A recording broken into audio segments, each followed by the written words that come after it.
मेरे साथ हैं जेडीयू के वरिष्ठ नेता केसी त्यागी। सर, एनडीए के पूर्व सहयोगी अकाली दल के नेता सुखबीर बादल ने कहा है कि सरकार के जो फैसले हुआ करते थे जब वो थे गठबंधन में, वो फैसले भी मीडिया के जरिए, अखबार के जरिए उन लोगों को पता चलते थे। आप सहयोगी हैं एनडीए में, क्या कहेंगे अपने पूर्व सहयोगी के इस स्टेटमेंट? देखिए, हम लोग एक आपसी रजाबंदी के बाद एनडीए में शामिल हुए थे। श्री जॉर्ज फर्नांडीज और श्री नीतीश कुमार के नेतृत्व में जो समता पार्टी थी, उस समय एनडीए में शामिल हुई थी जब अटल जी की 14 दिन की सरकार बहुत प्राप्त नहीं कर पाई थी। अटल जी उसके अध्यक्ष बने, जॉर्ज साहब उसके कन्वीनर बने और एक नियमबद्ध वर्किंग रिलेशनशिप बिल्डअप हुई।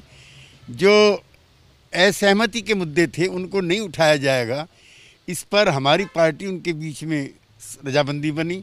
हम आज भी अपने उन सवालों पर उसी तरह से मजबूत हैं जैसे पहले थे।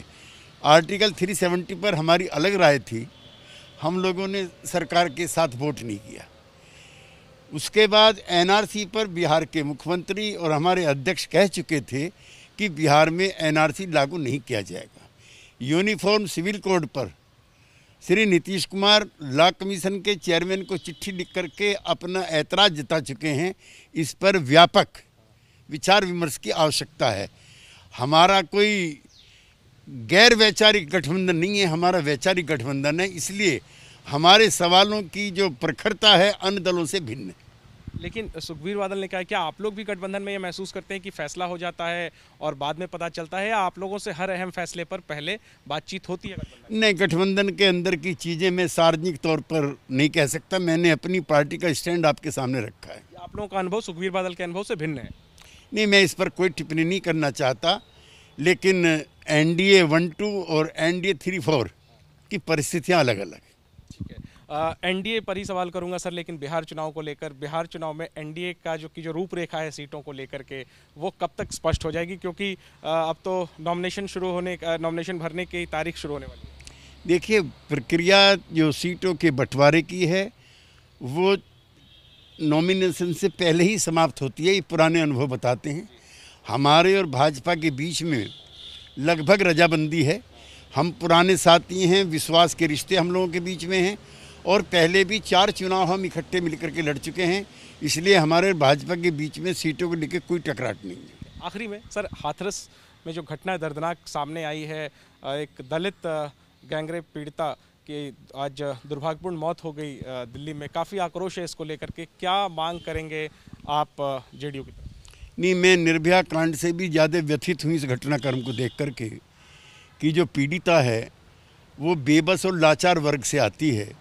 उनके पास थाने, कोर्ट, कचहरी, जुडिशरी, वकालत कहीं भी कोई सिफारिश नहीं है।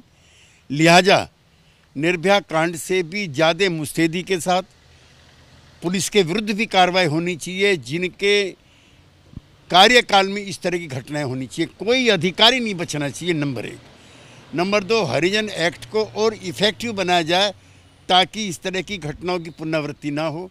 तीसरा, सभ्य समाज की जो संवेदनाएं हैं, मोमबत्ती जलाने से लेकर के न्यायिक प्रक्रिया मांगने की और तेज होनी चाहिए, ताकि जो समाज के सबसे गरीब तबके हैं वो भी आशा भरी नज़र से न्यायिक प्रक्रिया का सम्मान कर सके। क्या ये निर्भया 2 है सर, और क्या ये उत्तर प्रदेश की कानून व्यवस्था को लेकर के सवाल खड़ा करता है, योगी सरकार को लेकर सवाल खड़ा करता है? देखिए, योगी जी के कार्यकाल में इस तरह की कई दुर्भाग्यपूर्ण घटना हुई हैं। उनको कानून व्यवस्था की तरफ से, दलितों पर हुए सिस्टमेटिक अत्याचारों पर अतिरिक्त ध्यान देने की आवश्यकता है, और ये निर्भया कांड 2 से भी भयानक घटना है।